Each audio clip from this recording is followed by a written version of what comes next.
"You're a leech." My sister didn't look at me when she said it. Her eyes were on the conference table, on the printed agenda her attorney had just slid forward. The room was quiet enough that I could hear the soft scrape of paper as it settled. We were in a legal conference room adjacent to the courthouse. One long table. Frosted glass walls. A digital clock mounted above the door, its seconds ticking without sound. A legal assistant placed a thin folder in front of me, squared it with the table's edge and stepped back. My sister sat across from me, dressed in expensive morning black that appeared carefully selected rather than necessary. Her attorney remained standing as she continued, explaining that I had never contributed, that I survived on access rather than effort. She used the words freeloader and useless as if they were descriptors, not accusations. No one interrupted her. My parents remained still. The attorney finally sat down. I kept my hands folded, my posture unchanged. The clock advanced another minute. A page inside my folder lifted slightly as the ventilation turned on. I noted the placement of each document, the order of speakers, and how easily the room accepted the assumption that the outcome had already been decided. Before continuing, there's a brief procedural pause worth marking. Situations like this often appear resolved long before the process actually confirms them. If you find value in stories that focus on timing, structure, and how authority really moves, you can like the video, subscribe to the channel, or leave a comment about where you're listening from. Those actions don't influence what happened next. Have you ever been judged as irrelevant before anyone verified the facts? What follows isn't about confrontation. It's about allowing the sequence to complete itself. My family's confidence wasn't loud or aggressive. It was administrative. They believed I had no claim because my name didn't appear where they expected it to. Not on the executive summary. Not on the informal drafts that had circulated among them before anything was finalized. They had learned to scan documents for familiar markers, and when they didn't see mine, they stopped reading. They believed I had no leverage because I wasn't positioned where leverage usually appeared. I wasn't employed by the firm managing the estate. I didn't attend planning meetings. I didn't speak during consultations or ask to be included inside discussions. From their perspective, relevance came from visibility, and I hadn't made myself visible. They believed I was dependent because I didn't challenge them early. When language hardened, I didn't soften it. When assumptions were stated aloud, I didn't correct them. Silence was interpreted as agreement, and agreement was interpreted as weakness. That interpretation stayed consistent because it was never tested. Their understanding of authority followed a simple pattern. Whoever spoke first controlled the direction. Whoever held the documents controlled the outcome. Whoever appeared informed must already be in charge. Procedurally, everything they referenced existed. The filings they cited were real. The signatures they relied on were valid. The meetings they described had taken place. Nothing about their confidence was invented. What they didn't account for was sequence. They assumed relevance followed presence. That power moved with conversation. That the absence of objection meant the absence of position. No one reviewed timestamps. No one asked why certain pages were unmarked. No one questioned why I hadn't been asked to sign anything yet. Their certainty came from familiarity, not verification. I had already read the documents by the time they began speaking with certainty. Not summaries, not explanations prepared for convenience. The full filings, including the attachments most people skipped. I paid attention to how dates were written. Not just when documents were signed, but when they were received, logged, and acknowledged. I noted which clauses referred to people, and which referred to events. The difference mattered. Some authority in the structure wasn't held permanently. It transferred automatically after specific conditions were met. Those conditions didn't require agreement or announcement. They were triggered by sequence. I noticed how amendments referenced earlier filings. How certain powers were provisional, designed to exist only until something else occurred. None of this required interpretation or argument. It required time.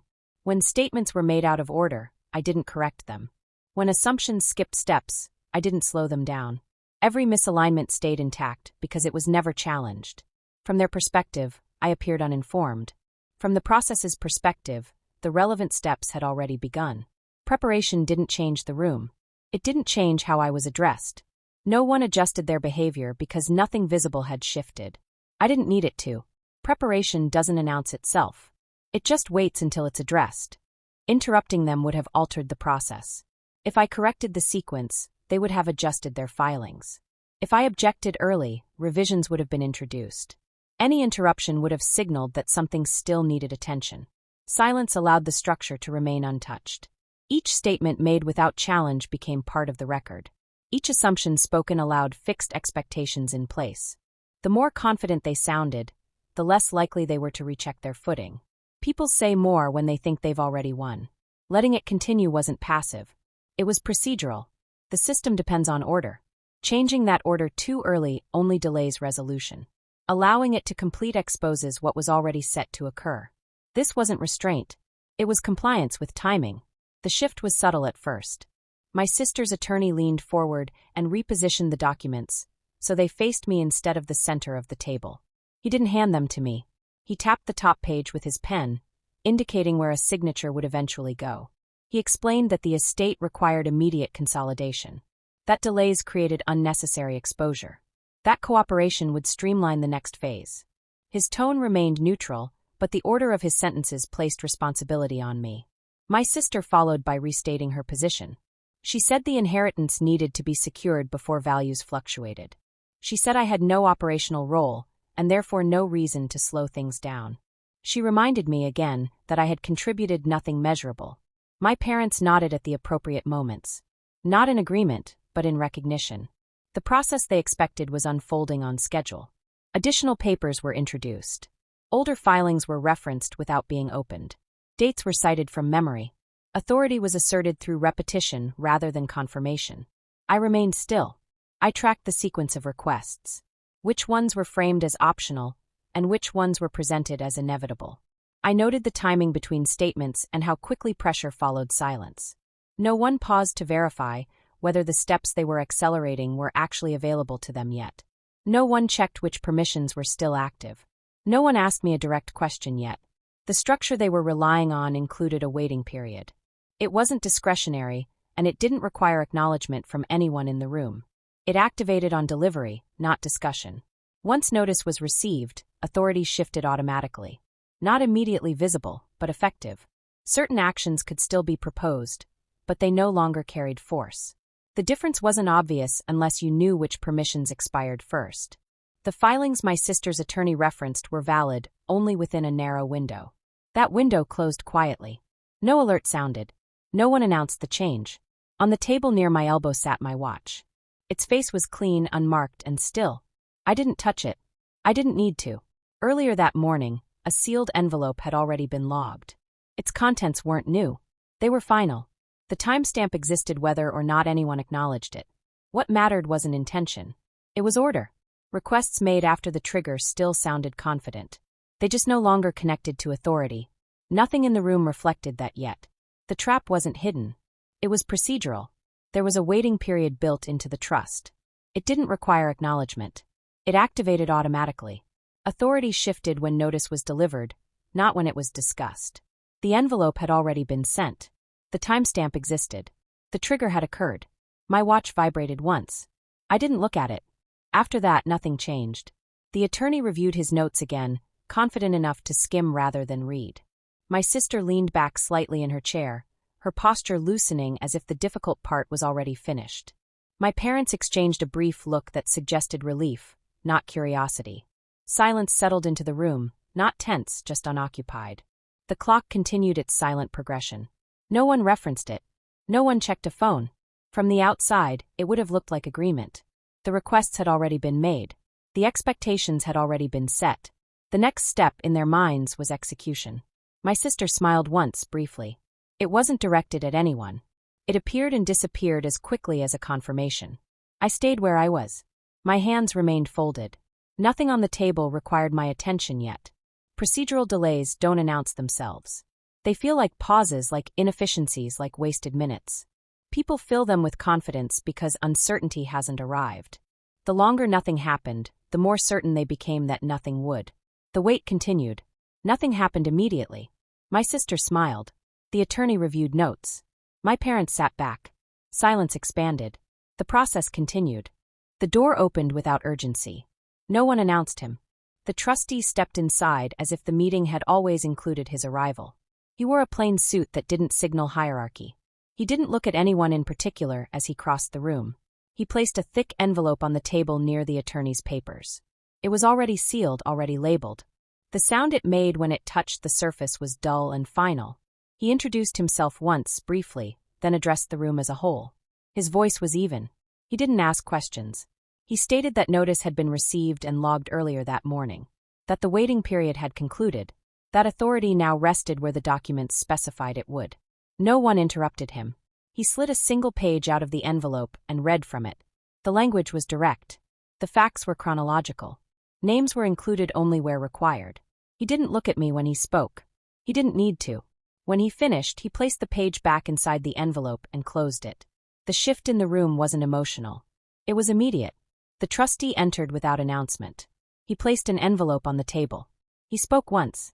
The facts were read aloud. The response didn't come all at once. First there was confusion. My sister asked for clarification, not loudly, but with the assumption that something had been misread. Her attorney flipped through his stack of papers, faster now, checking headings instead of paragraphs. Then denial set in. He referenced earlier filings again, this time reading them more carefully. Dates were compared. Margins were checked. The same pages were turned back and forth, as if repetition might change sequence. My parents leaned forward, not in defense, but in recalculation. They asked procedural questions. When the notice had been delivered, who had acknowledged it, whether confirmation had been sent. The trustee answered each one without elaboration. No one raised their voice. No one accused anyone else of misconduct. The room stayed quiet enough to hear the rustle of paper and the movement of chairs. The attorney paused when he reached the clause he had previously summarized instead of reading. He stopped there longer this time. He didn't explain it aloud. He didn't need to. The consequences unfolded without commentary. Actions that had been presented as pending were no longer available. Requests that sounded authoritative minutes earlier no longer connected to permission. My sister sat back again, but this time her posture didn't loosen. She asked whether there were alternatives. The trustee responded that the structure didn't include them. Nothing about the outcome felt personal. It was mechanical. Each effect followed its cause in the order already recorded. I remained where I was. Justice didn't arrive. It executed. Confusion followed, then recalculation. No one raised their voice. Documents were reread. The clause was clear. The meeting concluded without ceremony. The trustee gathered his documents first. The envelope went back into his briefcase. The attorney followed, stacking his papers more carefully than before. No one spoke while they did. My sister stood up last. She adjusted her jacket, then stopped as if considering whether there was anything left to say. There wasn't. She sat back down and waited for the room to clear. My parents signed a final acknowledgement confirming receipt of the determination. The trustee countersigned. A stamp was applied to the top page, firm and centered, leaving a clear mark of closure. No one looked at me. I stood only after the documents were filed and the decision recorded. My chair made a brief sound against the floor, louder than anything else that had happened in the last few minutes. I collected nothing from the table. There was nothing there that belonged to me. The file was closed. The process moved on. The meeting ended. A file was closed. The decision was recorded. Afterward, there was nothing to interpret. The documents reflected what had already been set in motion. Dates aligned. Triggers matched their conditions. Authority rested exactly where the structure placed it. No one had needed to be convinced. No argument had shifted the result. The outcome followed the record, not the room. Preparation wasn't visible when it mattered. It didn't change how I was spoken to or how assumptions were made. It only ensured that when the sequence completed, it did so accurately. Nothing about the process felt personal. It wasn't designed to reward or punish. It functioned as written. By the time I left, the decision had already been entered into the system. Copies were distributed. Future steps were scheduled automatically. There was no satisfaction in that. Only confirmation. The file existed. The trigger had fired. The authority had moved. The record was final.